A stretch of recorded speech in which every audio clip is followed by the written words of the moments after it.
हिंगोली श्री हरी अंभोरे पाटील उपसंपादक हिंगोली जिल्हाधिकारी कार्यालय हिंगोली येथे आज जिल्ह्याचे पालकमंत्री माननीय नरहरी झिरवाळ साहेब महाराष्ट्र दिनानिमित्त हिंगोली जिल्ह्याच्या दौऱ्यावर आले होते। सकाळी पालकमंत्री यांच्या प्रमुख उपस्थितीत विविध विभागांच्या कामांचा सविस्तर आढावा घेण्यात आला।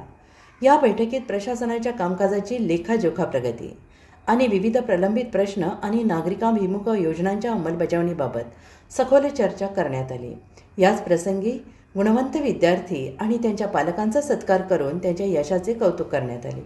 विद्यार्थ्यांच्या या यशामुळे जिल्ह्याचे नाव उज्ज्वल होत असून त्यांच्या पुढील वाटचालीसाठी शुभेच्छा देण्यात आल्या। तसेच शक्तीपीठ महामार्गाच्या संदर्भात शेतकरी बांधवांनी आपल्या विविध मागण्यांचे निवेदन माननीय पालकमंत्री नरहरी झिरवाळ साहेब यांना सादर केले। शेतकऱ्यांच्या भावना आणि प्रश्न गांभीर्याने ऐकून त्यावर सकारात्मक तोडगा काढण्याबाबत चर्चा करण्यात आली।